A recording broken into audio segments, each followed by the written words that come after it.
자, 이제 포트폴리오 이론을 볼게요. 포트폴리오. 칠판 이쪽 보세요.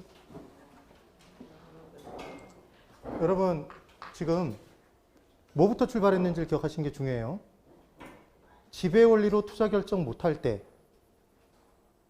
큰큰 작은 따라해보세요. 큰큰 작은 그게 뭐라고요? 위험과 수익의 반비례 비례? 아니, 큰이면 큰큰 비례죠. 작은이면 비례잖아. 그래서 위험과 수익의 비례 관계에 의해서 수익도 크고 위험도 크고 수익도 작으면서 위험도 작은 애는 하나가 하나를 지배하지 못하니까 투자 결정 못 내린다. 지금 그 얘기한 거죠? 오케이? 그때 투자 결정 못 내릴 때 지배 원리가 역할을 다 못할 때 나온 게 첫 번째 방법, 변이계수죠. 그래서 각각의 투자 안에 지배하지 못하는 애들의 서로가 서로를 지배하지 못하는 애들의 위험을 수익으로 나눠서 표준 편차를 평균으로 나눠서 나온 수치가 위험의 크기니까 수익 일단이당 위험의 크기니까 클수록 좋다 작을수록 좋아서 가장 작은 걸 선택하면 끝난다고 그랬죠. 그런데 이번엔 또 하나 지배 원리로 결정을 못했어. 그럼 이번엔 하나를 선택하지 못하니까 아예 남아있는 애들을 가지고 한 곳에 집중해서 투자하지 않고 나눠서 투자해요. 다 나눠서 가진 돈을 나눠서 투자한다고. 그럼 얘는 분산 투자예요? 집중 투자예요? 분산 투자. 예전에 정말 예전에 포트폴리오 이론이 각광을 받았던 시기가 있었어요. 그래서 증권사 그 광고가에서 탤런트 박상원 씨가 나와서 계란을 한 바구니에 담지 마십시오. 이런 광고를 했었어요. 이 광고가 기억이 나면 연식이 어느 정도 된 거예요. 그래서 지금 고개를 끄덕여 놓고 지금 민망하죠. 중요한 건 포트폴리오는 이게 포트폴리오인데 포트폴리오는 결국은 분산 투자의 또 다른 표현인가요? 분산 투자예요. 그러니까 하나를 선택해서 집중 투자 못하겠으면 가진 돈을 나눠서 투자해라. 이 얘기인 거예요. 그러면 각각의 투자 안에 있을 때 가진 돈을 3분의 3군데라면 3분의 1, 3분의 1, 3분의 1씩 투자해야 될까요? 아니죠. 90%, 5% 나눠도 분산 투자죠. 자, 내가 가진 돈이 있어. 포트폴리오 이론이 처음 나온 건 뭐 때문에 나왔냐면 주식 투자 때문에 나왔어요. 내가 주식을 살 때 어떤 한 회사의 주식만 샀어. 자, 예를 들어 H 자동차에 주식을 샀어요. 거기다 몰빵했어. 그랬더니 그 자동차 회사의 직원들이 파업을 했어요. 무려 2달간 파업을 했어. 생산 라인이 완전히 멈췄어. 주가가 올라가요, 떨어져요. 심각하게 떨어져. 그럼 위험이 커요, 작아요? 커. 그래서 이제 교훈을 얻었어. 뭐 했냐면 나눠서 투자하기로 한 거야. 그래서 어떻게 나눴냐면 H 자동차 회사 그리고 N 회사. 이 N 회사는 그냥 넝심이에요. 넝심에 투자를 한 거야. 예? 나눠서 투자했어. 그러면 H자동차 회사에 파업이 이루어져도 넝심에는 영향을 끼치지 않아? 끼치지 않죠. 그러면 살아남았잖아. 그럼 위험이 커졌어요? 줄어들었어? 분산시켜서 투자함에 따라 위험을 줄였죠. 지금 투자의 위험을. 됐나요? 그런데 지금 이 둘은 관계가 높아요? 관계가 낮아? 관계가 낮으니까 가능한 얘기야. 근데 이번에는 분산 투자를 한다고 그러면서 어떻게 했냐면 H자동차 회사에 주식을 사고 H자동차 회사의 타이어를 전폭적으로 대는 독점 공급하는 타이어 회사의 주식을 사고 그 H회사의 부품을 생산하는 부품 회사에 나눠서 투자했어. 분산시켰죠, 지금. 분산 투자했잖아. 그때 H회사에 딱 파업이 발생하니까 다 떨어져요? 다 떨어져, 안 떨어져? 떨어지죠. 왜? 상관관계가 높아서 낮아서? 높아서. 같은 방향으로 움직이죠. 그럼 얘가 떨어지면 다 같이 연결돼서 떨어지잖아. 그럼 얘는 제대로 된 분산 투자를 못한 거죠. 그럼 가장 완벽한 건 내가 투자를 했는데 하나가 떨어지면 하나가 올라가. 그럼 평균적인 수익을 누릴 수 있어요? 있겠어? 그럼 반대로 움직인 거죠. 반대로 움직이는 거잖아. 반대면 플러스예요, 마이너스야? 반대로 움직이는 게 플러스야? 마이너스지. 그래서 개별 투자 안에 상관관계를 나타내는 계수는 플러스가 좋아요? 마이너스가 좋아? 마이너스가 안정적 수익을 누릴 수 있는 거죠. 그럼 아예 정반대로 움직이면 평균이 그대로 나올 거 아니야. 100% 정반대로 움직이면. 그러니까 상관계수는 마이너스 1일 때가 제일 좋다. 그럼 플러스 1이면 아까 그 H자동차 회사 시리즈네. 그럼 한 곳에 집중 투자한 것과 똑같죠. 그러니까 위험 분산의 효과가 하나도 없겠지. 그 내용들을 공부하는 게 이게 포트폴리오란 말이에요. 그러니까 포트폴리오 이론은 주식시장에서 처음 나왔다고. 마코비치라는 사람이 처음으로 주창한 이론인데 마코비치가 시험에 안 나와요. 포트폴리오만 기억하면 돼. 중요한 건. 자, 더 진행하기 전에 이거 질문을 먼저 던지고 시작해야 돼. 잘 보세요. 포트폴리오 이론이 한계에 봉착했을 때 그것을 해결하기 위해서 나온 이론이 평균과 분산의 결정법이다. OX. X, 그렇죠. 뭐가 한계에 부딪힌 거야? 평균과 분산의 원리, 지배 원리가 한계에 부딪혀서 선택 못할 때 나온 게 포트폴리오 이론이라고. 시험 문제였어요. 시험 문제. 정답이었다고. 그게. 틀린 문장이 정답이었다고. 왜 그런 문제가 나온지 이해가 되셨어요? 그러니까 우리 교재 순서대로 그냥 그걸 기억하면 안 된다고. 됐죠? 그러면 자, 이미 다 했어. 그냥 간단하게 빠르게 볼 거예요. 계란을 지금 담아놨죠? 집중 투자했나요, 지금은? 모든 계란을 한 바구니에 담았어. 그럼 이 계란 바구니를 떨어뜨릴 위험이 발생했어. 다른 바구니가 아니라 이 계란 바구니를 떨어뜨릴 자체 위험이 발생했어. 와장창 다 깨져요. 그러니까 위험이 커, 작아? 위험이 크죠? 집중 투자는 위험이 크단 말이에요. 그런데 이번에는 계란을 여러 바구니에 나눠서 담아놨어. 나눠서 담아놓은 게 보이세요? 이 계란이라고. 제 능력이 아직 얘를 여기다 옮길 능력이 안 돼. 최선을 다한 거예요. 뭐 고상철 선생이라면 쟤를 옮겼겠죠. 예. 그래서 얘는 분산 투자했나요? 분산 투자한 거 맞아요? 분산 투자를 했어요. 그럼 포트폴리오 구성한 거 맞나요? 구성했죠. 그럼 이제 이 계란 바구니 하나만 떨어뜨릴 위험이 발생한 거야. 그럼 이 계란 바구니에 담아놓은 얘만 깨지고 나머진 살아남겠죠. 그럼 위험이 커졌어? 줄었어? 줄었죠. 그럼 지금의 이 개별 투자에만 영향을 끼치는 위험은 이 개별 투자를 피해서 분산시킴에 따라 피할 수 있는, 피할 수 없는? 아니, 지금 잘 들어보라니까. 개별 투자 안에만 영향을 끼치는 위험은 이 개별 투자를 피해서 분산시킴에 따라 얘를 피함에 따라 피할 수 있는, 피할 수 없는, 피할 수 있는 위험이죠. 개별 위험은 그래서 피할 수 있는 위험이라고. 오케이? 이해가 돼야 돼요. 그럼 분산 투자라는 주된 목적은 수익을 키우기 위해서다, 위험을 줄이기 위해서다?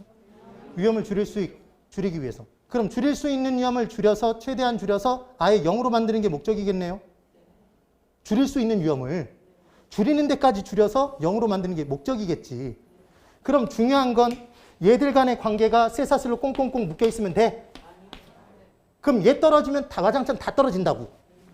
그러니까 개별 투자 안에 상관관계를 나타내는 계수는 얼마 사이의 값을 갖는데? 마이너스 1부터 플러스 1 사이의 값을 갖는데 언제가 최악? 플러스 1이면 이게 플러스 1이라고요. 얘가 마이너스 10%가 떨어져. 그랬더니 얘도 떨어져. 마이너스 10%가. 이게 상관계수가 플러스 1인 거라고. 오케이? 그럼 얘는 집중 투자한 것과 똑같죠? 그러니까 포트폴리오 효과를 볼 수 있어, 없어? 위험을 하나도 못 줄인단 말이에요. 그러면 이번에는 얘가 10% 떨어졌어. 그랬더니 얘가 10%가 올라가. 반대로 움직였어요. 네, 같은 크기만큼 이게 마이너스 1인 경우잖아. 최상의 경우가 뭐예요? 마이너스 1인 경우지. 그래서 마이너스 1부터 플러스 1의 사이 값을 갖는 거죠. 그럼 이번에는 얘가 떨어졌어. 얘 그대로야. 변화가 없어. 이게 뭐예요? 0이지. 상관계수가 0인 거야. 얘 변화해도 얘가 변화하지 않으면. 그래서 어떤 생각을 하기 쉽냐면 이런 생각을 한다고요. 상관계수는 0이 가장 좋다 그러면 푹 빠진다고. 0이 좋은 거예요? 평균적인 10%의 수익을 누리고 싶다. 평균적인 수익을 누리고 싶다 그랬을 때 하나가 떨어지면 다른 하나가 그대로 있는 게 좋은 거야? 아니면 반대로 움직여서 여기서 보존해 줘야 돼? 보존해 줘야 평균적인 수익이 발생할 거 아니에요. 오케이? 그게 상관계수가 마이너스 1인 경우고 쇠사슬로 꽁꽁꽁 떨어지는 만큼 똑같이 떨어지는 게 플러스 1. 됐죠?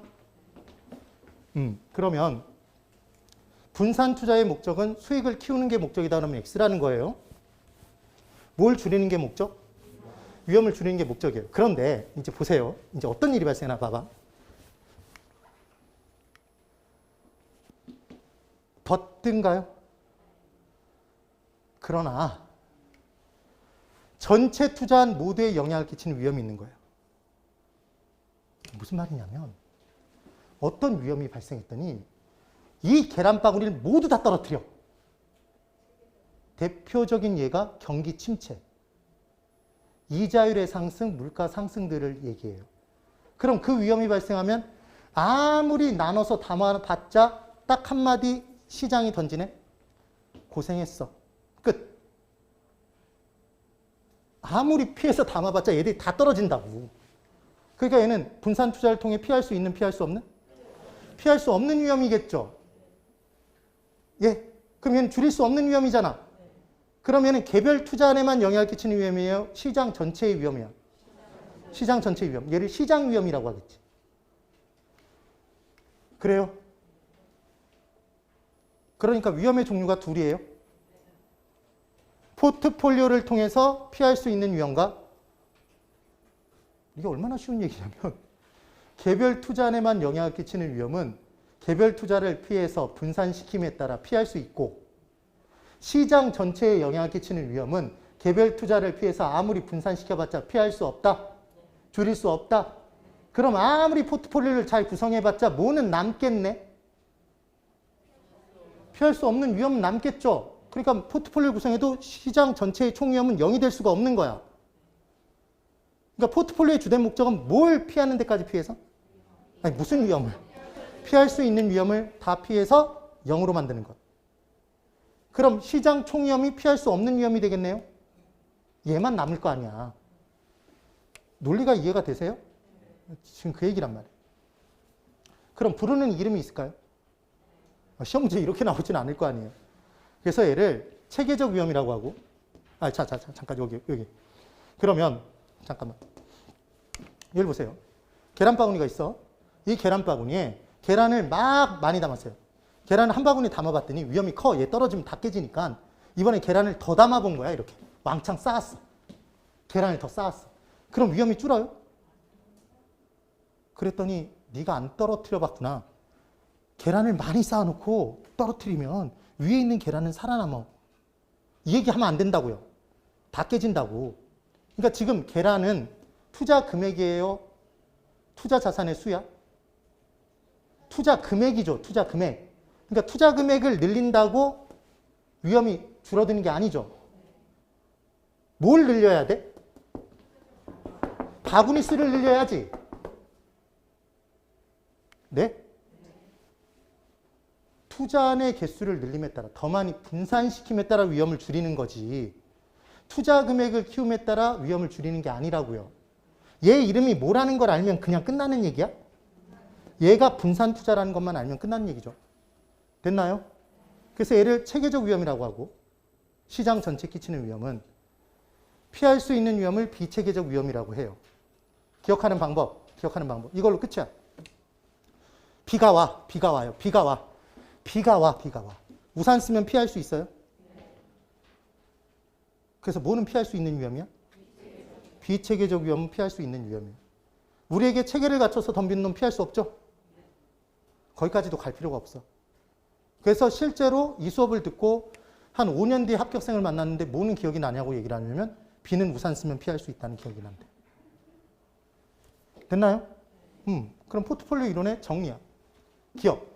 지배 원리로 투자 결정을 못하는 경우에 각 투자안에 가진 자산을 분산해서 투자함에 따라 뭘 줄이고자 하는 것? 위험을 줄이고자 하는 것. 총 위험은 체계적 위험에 비체계적 위험을 더한 거예요. 맞아요. 이때 피할 수 있는 위험이 뭐예요? 누가 체계적 위험이라고 대답한 것 같은데? 자, 피할 수 있는 위험이 뭐야? 비체계적 위험. 따라해보세요. B는 우산을 쓰면 피할 수 있다. 그렇죠. 얘를 다 피했어. 0으로 만들었어. 그럼 상관계수가 마이너스 1이어야 돼? 플러스 1이어야 돼? 마이너스 1인 애들로 구성해야 되죠. 그래요? 그래서 얘가 0이 만약에 됐다면 상관계수가 마이너스 1인 애들로 구성자산수를 계속 늘려보면 얘가 0까지도 줄일 수 있대요. 이론상으로는. 그러면 이 둘이 같아져요? 그러니까 총위험은 절대로 0이 될 수가 없는 거죠. 그리고 시험 문제에 정말 좋아하는 게 이거야. 포트폴리오를 구성하면 그래서 안 걸려들까 봐 미끼를 좋은 걸 물어. 매달아서 담궈요. 우리들 보고 걸려들라고. 이렇게 얘기를 해요. 그냥 포트폴리오라고 얘기하면 안 걸려들까 봐. 효율적인 포트폴리오를 구성하면 자, 뭘 구성하면? 효율적인 포트폴리오. 왠지 효율적이니까 좋아 보여, 나빠 보여? 좋아 보여. 뭔가 세 보여. 효율적인 포트폴리오를 구성하면 비체계적 위험은 물론이거니와 체계적 위험도 어느 정도 줄일 수 있다. 왠지 그럴 것 같잖아요. 얘 이름이 뭐야? 아니, 체계적 위험인데 얘가 피할 수 없는 위험이잖아. 뭘 구성해도 피할 수 없는 위험? 포트폴리오를 구성해도 피할 수 없는 위험. 그러니까 효율적인 할아버지 효율적 포트폴리오가 와도 피할 수 없어. 됐어요? 지금 그 얘기라고. 그래서 각 개별 투자안의 산술평균치, 가중평균치? 제가 다 우리는 무슨 평균 한다고? 가중평균. 이거 아까 가중평균 설명할 때 이 내용 한번 읽었었죠, 제가. 외워서 읽었잖아. 기억이 날 리가 없죠. 그래서 얘가 포트폴리오의 수익이 된다. 그런데 잠깐만 보세요. 지금 각 개별 투자안에 수익과 위험이 있을 거란 말이야, 아까. 수익이 얼마, 위험이 얼마인 투자안을 이렇게 측정해 놨잖아요, 각각을. 그런데 특이하게 포트폴리오를 구성하면 만약에 이런 거죠. 이런 얘기야. A가 있고 B가 있고 C가 있어. 이때 수익이 있고 위험이 있는 거예요. 그럼 수익이 100이고 수익이 150이고 얘가 80이래. 만약에 예를 들어. 그리고 위험이 얘가 10이고 얘가 더 커야 되죠. 15고 얘가 예를 들어 8이래. 예를 들어서 이렇게 돼 있어. 이렇게. 그럼 이제 가진 돈을 갑이라는 사람이 100%를 여기다 실었어요. 얘 분산 투자한 거예요. 집중 투자지. 집중 투자잖아요. 얘는 분산 투자가 아니야. 그때 가진 돈을 얘가 50%, 25% 섞었어. 분산 투자한 거 맞아요? 맞죠? 그럼 이 포트폴리오 이 안 하나를 가지고 우리는 이 포트폴리오의 수익을 얘기할 수 있어요? 이 포트폴리오의 수익을 계산할 수 있어, 없어? 있다고 지금 얘기한 거잖아요. 이 수익들을 뭐 하면 된대? 가중평균. 그럼 여기다 얼마를 실어주고? 50%, 0.5 곱하고. 뭔 말인지 알죠? 그럼 150에 얼마를 곱해? 0.25.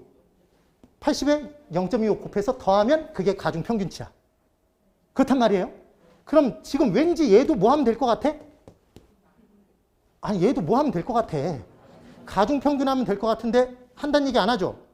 왜 안 해? 얘 계산은 복잡하단 말이에요. 상관계수를 따져서 단순히 가중평균하는 게 아니라 이 위험의 결과치를 다시 뽑아내야 된다고. 아니, 그러니까 위험도 가중평균한다 그러면 X라고. 위험은 지금 분산투자함에 따라 이거랑 별도로 줄일 수도 있고 아예 줄여버릴 수도 있는 거죠. 상관계수가 마이너스 1이면. 그래, 안 그래?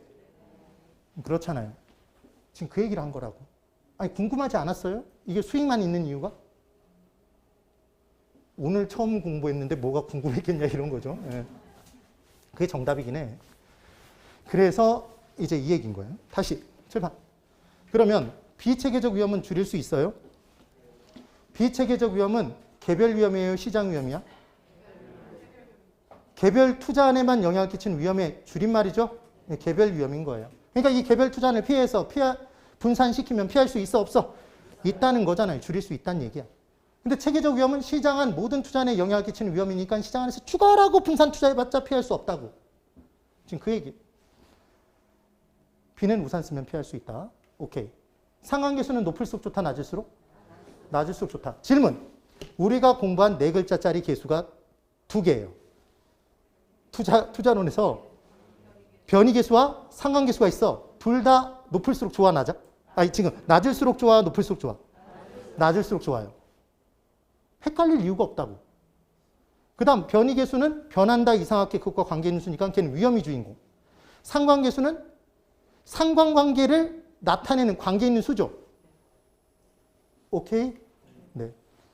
이렇게 된다고요. 그래서 상관계수가 마이너스 1인 애들로 포트폴리오를 구성하면 비체계적 위험을 뭐까지도 줄일 수 있대? 0까지도. 이걸 시장 위험이라고 얘기를 하면 X. 얘를 총위험이라고 얘기해도 X. 그럼 얘를 통째로 바꿔서 상관계수가 마이너스 1인 투자들로 포트폴리오를 구성하면 총 위험과 체계적 위험을 같게 만들 수 있다 그러면 5. 그게 비체계적 위험이 빵이란 얘기니까. 네. 투자 금액 계란수를 늘리면 위험이 감소한다? X죠. 구성자산수, 바구니수를 늘리면 위험은 감소한다? 5. 이게 되세요? 지금 그 얘기라고. 그럼 이제 우리는 뭘 알았냐면, 자, 이런 거예요. 아까 개별 투자하니 A 투자, B 투자, C 투자 제가 적었었어요. 마음이 착하신 분들은 지금 보이죠? 보이잖아, 지금. 그래서 얘가 이렇게 셋이 주어져 있을 때 가진 돈을 아까는 50%, 25%, 25% 이렇게 나눠서 분산 투자가 구성됐다고요. 그런데 가진 돈을 70%, 10%, 20% 나눌 수도 있어요. 그럼 그때 수익이 달라져요? 달라지죠? 맞죠? 그리고 그 구성치가 90%, 5%, 5% 이렇게 달라질 수도 있어요. 그러면 세 개의 투자안을 가지고도 포트폴리오를 구성해 보면 그 구성의 얘가 매우 다양하게 다수로 존재해요? 하나밖에 없어요? 다수로 존재하겠죠. 그럼 그 다수의 포트폴리오가 다 효율적이라고 얘기할 수 있을까요? 없겠죠. 그러니까 효율적인 걸 거기서 또 찾는 거야. 오케이? 그럼 질문. 대답해 보세요. 효율적인 것과 여기 효율적 포트폴리오가 있어. 얘는 비효율적 포트폴리오래. 예? 그럼 효율적 포트폴리오 선택한다. 손 들어보세요. 제발 들어. 지금 들어야 돼. 이게 맞는 거니까. 제발 하나는 맞추고 가야지. 예. 됐어. 설마 비효율적인 걸 선택하진 않으실 거 아니에요? 됐나요? 그러니까 결국은 효율적 포트폴리오는 비효율적 포트폴리오들을 지배하는 포트폴리오예요. 그러니까 지배 원리에 의한 대장이야. 지배 원리에 의한 포트폴리오를 효율적 포트폴리오라고 해. 맞아요? 그 얘기라고. 지금 그 얘기인 거예요. 그러면 자 이제 보세요. A가 있어. 여기서 세로축과 가로축에 뭐가 각각 있는지 보세요. 세로축에 뭐가 있어? 수익. 가로축에 뭐가 있어요? 위험 있죠. 그러면 오른쪽으로 갈수록 위험이 큰 거예요? 작은 거예요? 위험이 큰 포트폴리오예요. 지금 여기다 점을 찍으면 그 점은 수익과 위험으로 표시된 포트폴리오들인 거야, 지금. 그럼 그 애들은 다 효율적이에요? 다 효율적인 건 아니야? 다 효율적인 건 아니에요? 예. 그럼 이제 대장을 추려내는 원리가 무슨 원리야? 대장은 왜 대장이야? 지배하니까. 대장이 효율적 포트폴리오죠? 네. 그러니까 시험 문제에서 이렇게 나오면 만나보세요. 효율적 포트폴리오를 결정할 때까지 사용되는 원리는 지배 원리다. 지배 원리죠. 대장을 선택하는 원리야. 네. 그러면 이제 위로 올라갈수록 수익이 큰 거예요? 작은 거예요? 수익이 큰 것. 아래쪽은? 수익이 작은 것? 그럼 제가 얘기하는 게 맞나 보세요. 동일 위험을 가지는 포트폴리오 중에서는 동일한 위험을 갖는 포트폴리오라면 이렇게 같다는 얘기죠? 이게 위험이 같은 애들이잖아요. 여기 있다면 애들이. 여기 보라고. 그때는 위에 있는 게 아래쪽에 있는 애들을 지배하나요? 왜? 이 말이 수익이 높은 애가 수익이 낮은 애들을 지배한다는 얘기죠. 그래 안 그래? 그렇죠. 그러면 이번엔 반대. 잘 보세요. 이게 여기 적혀 있는 거야. 이렇게 돼 있어. 그럼 얘들이 점점점점 다 모여 있는 애라면 얘가 A가 지배할까요? B가 지배할까요? 훌륭해요. A예요. 왜 A야? 동일 위험에서는 지금 동일 수익이죠. 동일한 수익에서는 위험이 작은 애가 위험이 큰 오른쪽에 있는 애들을 지배하죠. 그러니까 오른쪽에 있는 애들을 지배한다 그러면 뭐가 큰 애들? 위험이 큰 애들. 아래쪽에 있는 애들 그러면 뭐가 작은 애들? 수익이 작은 애들 지배하는 거죠. 보는 관점에 따라. 오케이? 지금 무슨 원리를 공부했다? 지배 원리. 그렇죠. 이렇게 수업을 듣고 나면 문제 다 풀 수 있어요. 문제 다 푼 거야, 사실은. A와 B가 있어요. 뭐가 동일해? 뭐가 동일해? 뭐가? 위험이 지금 3으로 동일하죠. 그럼 A와 B 중에서는 A가 B를 지배해요? B가 A를 지배해? B가 왜? 수익이 더 크니까. 그게 듣고 싶은 얘기야. 그게 무슨 원리? 지배 원리. 맞죠? 그러니까 B가 효율적 포트폴리오예요. 그럼 실은 이 바로 아래에 있는 애도 얘가 지배하겠네? B가? 왜? 수익이 더? 얘가 더 작으니까. 수익이 더 크니까. 수익이 작은 애들을 지배하는 거죠. 지배한다, 지배한다, 지배한다, 지배한다, 지배한다. 좀 있으면 집에 간다. 한 번은 웃어주고 가야지. 그래서 얼마나 가진 노력을 하고 있어요. 지금 웃겨보려고. 그러면 지금 효율적 포트폴리오는 어떤 위험에서? 동일한 위험에서. 수익이 제일 크네? 그러니까 이제 잘 보세요. 이게 헷갈린다고 나중 가면. 지금 동일한 위험이면 이젠 뭘 따져야 돼? 또 위험을 따지면 안 되죠. 그러니까 왼쪽 오른쪽 얘기를 그다음부터는 하면 안 된다고. 동일 위험이면 수익을 따져야 되잖아. 그럼 수익은 위아래죠. 그러니까 아래쪽에 있는 애를 지배하는 거야? 오른쪽에 있는 애를 지배하는 거야? 아래쪽이라고 나와야 된다고. 수익이 나와야 되니까. 다시. 동일한 위험이라고 나온 순간 이제 수익을 판단해야 되잖아요. 그럼 수익을 판단할 때 수익이 작은 애들은 아래쪽에 있지 오른쪽에 있지 않잖아. 이걸 오른쪽에 있는 애들을 지배한다 이런 식으로 함정파하면 다 걸려든다고. 안 걸려들 것 같죠? 무슨 문제인지도 모르고 걸려들어. 됐네요. 그러면 이번엔 자 C가 있습니다. D가 있어요. C와 D는 뭐가 동일해요? 수익이 동일해요. 얼마로? 8로 동일해요. 그럼 C가 D를 지배할까요? D가 C를 지배할까요? C가 D를 지배해요. 왜? 위험이 더 작으니까. 맞죠? 그러면 이게 연결시켜보면 C는 이 오른쪽에 있는 동일 수익에서 위험이 더 큰 애들을 지배하죠. 지금 그 얘기라고. 그래서 지배 원리가 너 대장 감투를 씌워준 거지. 무슨 포트폴리오? 너 효율적 포트폴리오야 이렇게 얘기를 하는 거죠. 오케이? 지금 그 얘기인 거야. 그러면 이제 잘 보세요. 잘 보고. C는 효율적 포트폴리오죠? 지금은 어떤 수익에서? 동일한 수익. 자, 질문. 동일 수익이야. 그럼 이제 뭐 따져야 돼? 위험. 위험이 큰 애들을 지배하죠? 대장은 위험이 큰 애들을 지배하잖아. 위험이 큰 애들은 왼쪽에 있어? 오른쪽에 있어? 오른쪽에 있는 애들을 지배하는 거죠. 이게 32의 기출문제로 얘로만 나왔다가 얘도 지문에 있었단 말이에요. 그래서 복수 정답으로 바뀌어졌다고. 당연히 문제를 보자마자 얘도 맞는 문장인데 그러면서 답이 2개라고 제가 해설 강의를 했다고 아예. 정답 발표되기 전에. 너무나 당연한 거니까. 됐어요? 그럼 이제 여기도 2가 나올 수 있죠? 그럼 2도 효율적 포트폴리오예요? 지금 가장 높잖아 지금. 응? 그러면 질문. 효율적인 포트폴리오는? 우선 질문. 각 개별 투자를 가지고 분산 투자시키는 구성의 예는 하나다. OX. X. 소수다. X. 다수다. 90%, 10%, 90%, 5%, 80%, 10%. 온갖 걸 만들 수 있다고. 경우의 수를. 어마어마하게 많게. 그러니까 분산 투자, 포트폴리오 수는 다수겠죠.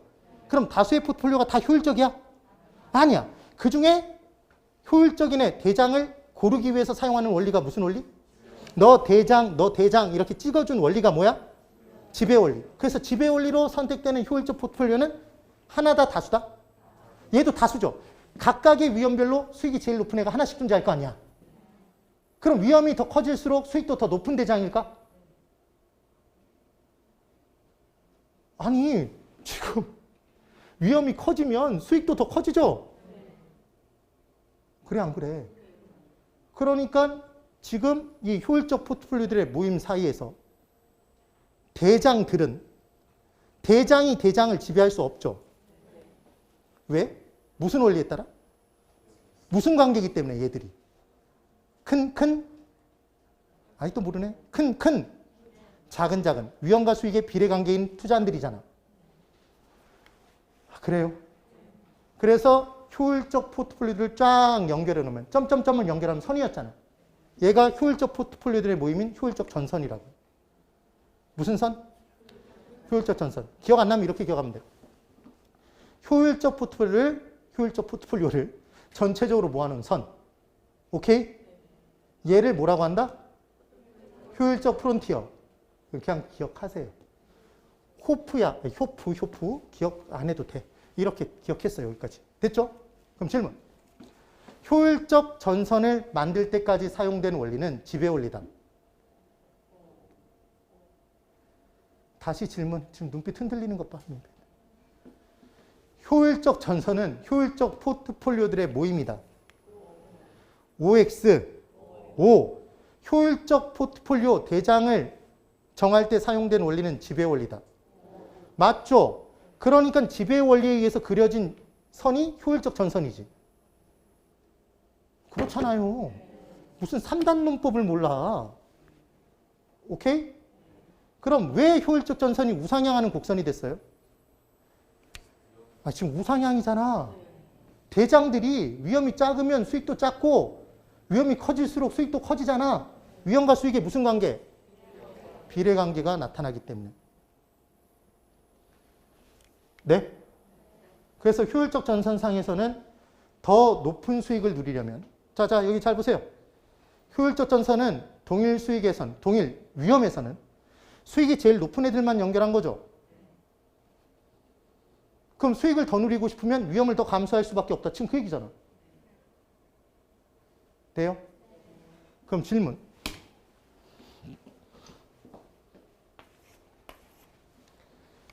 B가 E를 지배한다. E가 B를 지배한다. X죠? 대장은 대장을 지배하지 못하죠? 대장들이 성격이 다른 대장이죠? 얘는 뭐도 작고? 위험도 작고 수익도 작은 대장. 얘는 위험도 크고 수익도 큰 대장. 그럼 딱 느낌이 꽂히잖아. 공격적인 투자자는 뭘 선택할 것 같아? 그렇죠. E. 높은 곳에서 뛰어내리지. 그럼 보수적인 투자자일수록 아래쪽에서 뛰어내리겠네요. 이렇게. 뭔 얘기인지 몰라요? 아까 번지점프 했잖아. 됐죠? 지금 그 얘기라고. 무슨 대단한 내용이 아니에요. 그러면 자 이제 제가 그렸어요. 얘가 효율적 전선이래. 그럼 점이 하나 찍혔어. 얘는 효율적 포트폴리오예요. 효율적 포트폴리오야? 왜? 예, 그렇습니다. 효율적 전선상에 있으니까. 효율적 포트폴리오들의 모임에 있잖아. 그 모임에 참가한 순간 걔는 효율적 포트폴리오라고요. 그럼 그 참가 요건은 뭐야? 어딜 통과해야 돼? 무슨 원리? 지배 원리를 통과해서 그래 너 지배했네. 네 밑에 똘마니들 있어. 옆에 똘마니들 있어. 너 참가. 도장 꽝꽝꽝 찍어줘서 모인 애들이라고. 그럼 얘가 지배하는 공간이 있을 거 아니에요. 그렇죠? 그러면 이제 수직 그리면 이 수직선상은 아까 이미 했는데 뭐가 동일한 애들이에요? 위험이 5로 동일한 애들이죠. 네? 그럼 이때 B가 나오면 A가 B를 지배해. 네? 동일 위험에서 수익이 더 작으니까. 그러니까 이 밑에 있는 애들을 지배하겠죠. 수직선 그리고 밑에 공간을 지배하는 거야. 밑에 있는 애들. 그럼 수평을 그렸어. 그리고 비교해보면 이제 C가 나왔어요. A와 C는 뭐가 동일해? 수익이 동일해. 그럼 A가 C를 지배해요? 지배하는지는 이미 알았잖아. 그럼 동일 수익에서는 위험이 얘가 제일 작은 애니까 위험이 더 큰 오른쪽에 있는 애들을 지배한다. 지배한다. 그럼 이제 D가 있어. 그럼 D와 A를 비교했을 때 D는 뭐는 더 작고 수익은 작고 위험은 더 크네요. 그럼 A 할까 D 할까를 고민해요? A 해. A 하지. 그럼 여기 있는 애들 다 똑같은 이유로 다 지배하겠네, A가. 아직까지 나온 적은 없지만 혹시 나올 수 있다고요. 그래서 문제에서 얘를 딱 그려놓고 점 하나 찍어놓고 얘들이 막 점을 흩뿌려. 그래놓고 몇 개인가를 물어볼 수 있다고. 혹시 몰라. 아직까지는 안 나왔어. 이해되시죠? 그럼 뭘 그리고 뭘 그리고? 수직 그리고 수평 그린 다음에 그 선상에 있는 애. 안에 있는 애는 지배하는 거지. 그럼 이제 2는 지배해요, A가? 왜 지배 안 할 것 같아? 여기 없잖아. 못하는 이유. A와 2를 비교하면 2가 위험이 작죠.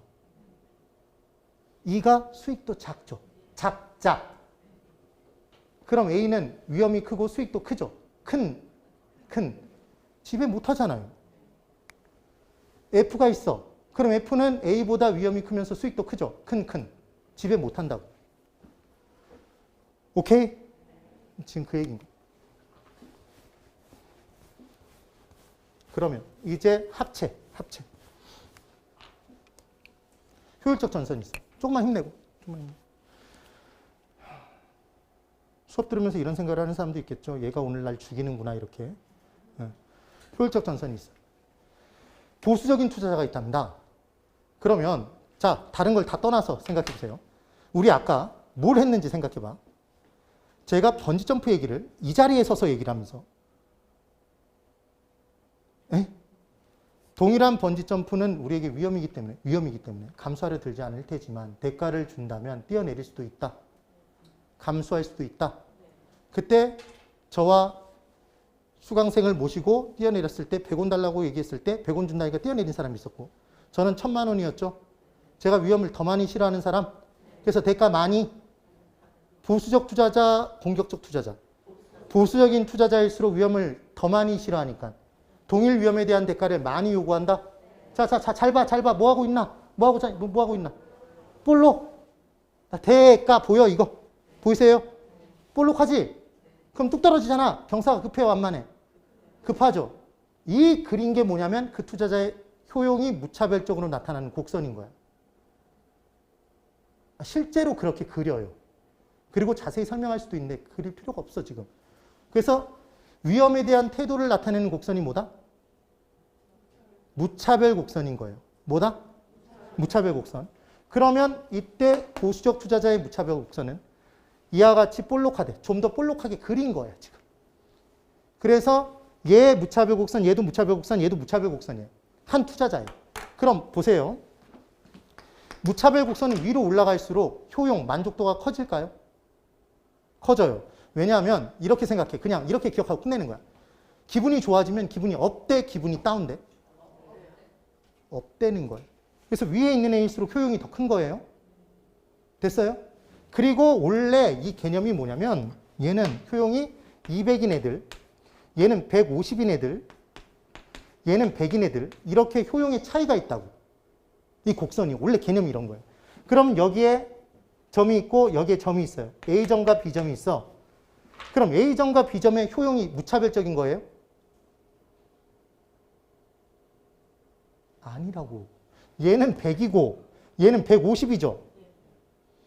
네? 그래서 무차별 곡선, 이 곡선들의 효용이 각각 무차별적이다가 아니라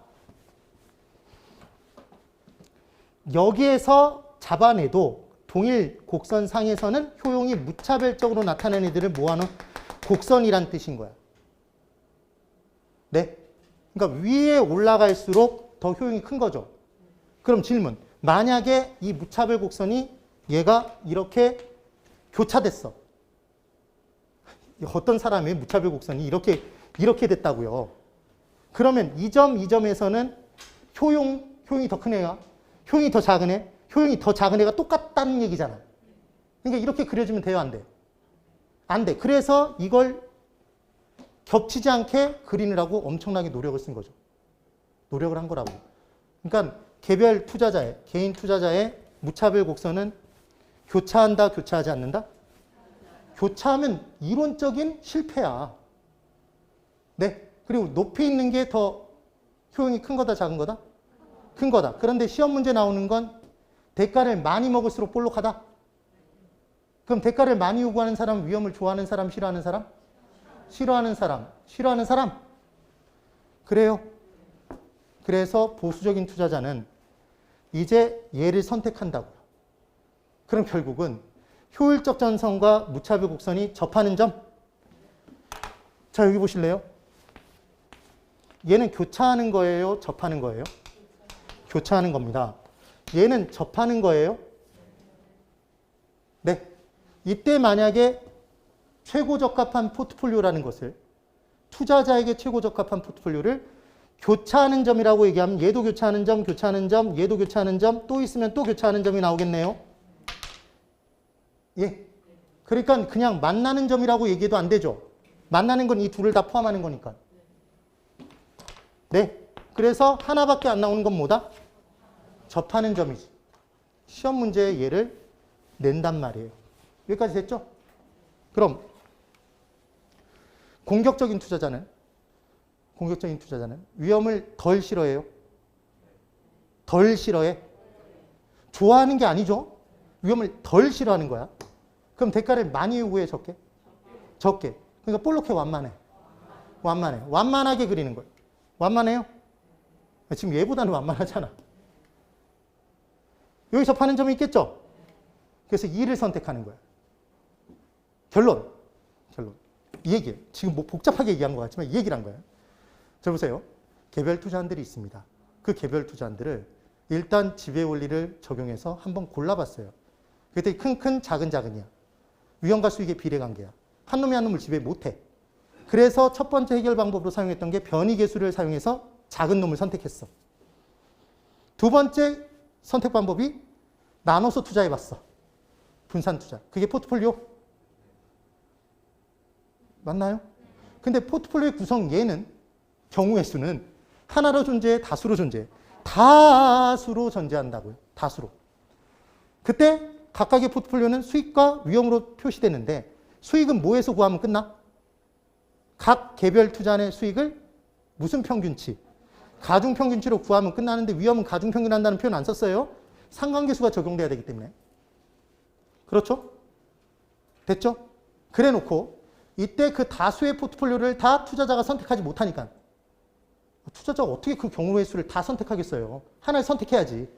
그럼 일단 대장들을 골라야 되겠네? 헤쳐 모여봐 그랬더니 얘들이 줄을 딱 쓴다고요. 나는 위험이 5로 동일한 애들. 그래서 다 모였어. 그랬더니 그때 대장이 수익이 제일 큰 애야, 작은 애야? 수익이 제일 큰 애한테 도장을 쾅 찍어줬다고. 너 지배했어. 무슨 원리로? 지배 원리로. 걔가 대장. 대장은 제가 만든 얘기고 무슨 포트폴리오? 효율적 포트폴리오. 그러니까 효율적 포트폴리오는 지배 원리에 의한 포트폴리오죠. 됐나요? 이번에는 다른 개념으로 수익이 10으로 동일한 애들을 다 모아. 헤쳐 모아 했어. 그 중에 위험이 제일 큰 애, 작은 애? 작은 애한테 도장을 꽝 찍어줬어. 네가 무슨 포트폴리오? 효율적 포트폴리오. 그래서 대장들만 다 일로 모여. 그래서 모았어. 그럼 대장들의 모임? 대장들의 모임. 그러니까 효율적 포트폴리오들 모임. 효율적 전선이에요. 그렇죠. 근데 효율적 전선에 있는 그 대장들을 다 선택할 수는 없어, 투자자는. 그러니까 자기에게 최고 적합한 거 하나를 선택하겠지. 그럼 투자자는 이 대장들이 성격이 다르죠. 작작, 큰. 위험도 작고 수익도 작고 위험도 크면서 수익도 큰 애들. 대장들의 성격이 다르잖아.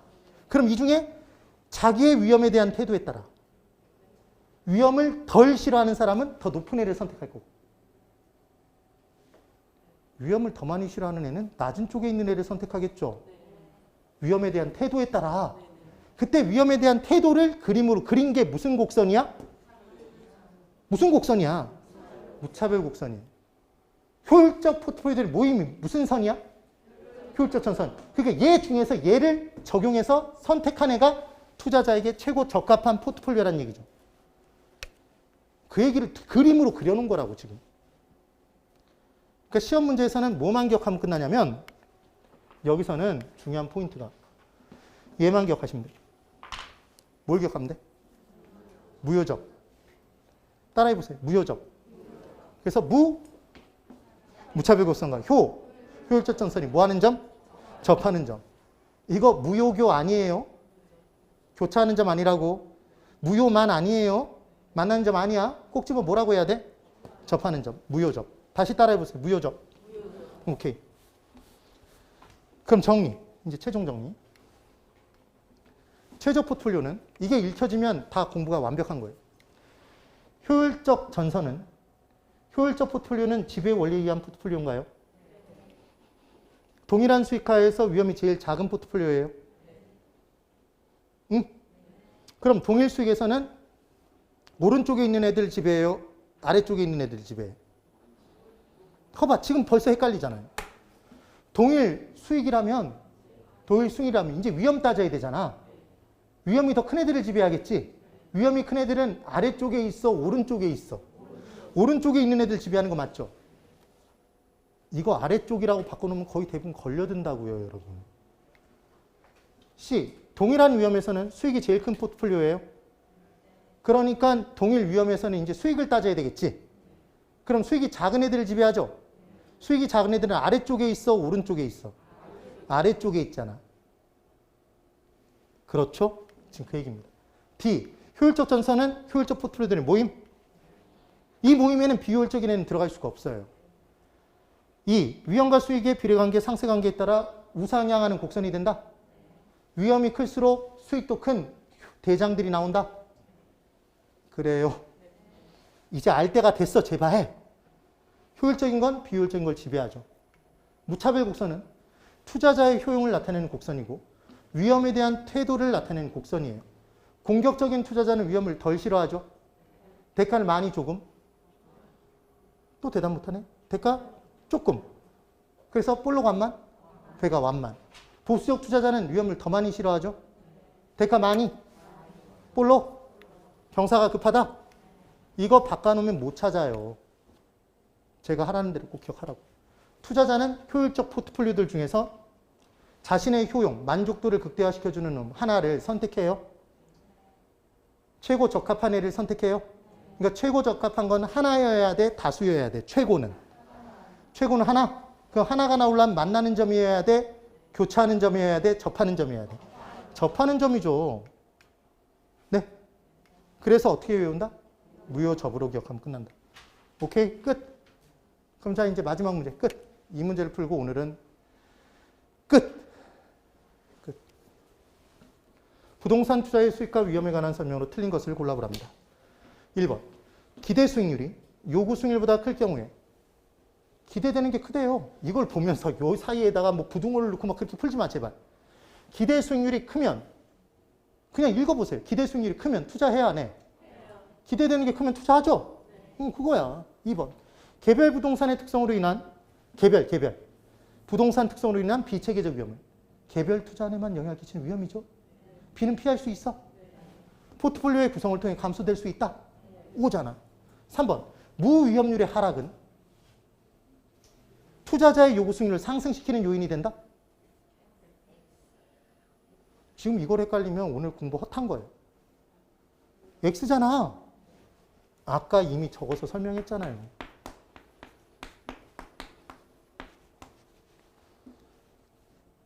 얘가 지금 떨어졌는데 얘가 올라갔다 그랬으니까 X지. 그러니까 이런 문제는 거저 준 거예요? 틀려야 돼? 거저 준 거죠. 이런 문제를 틀려, 실제로. 4번.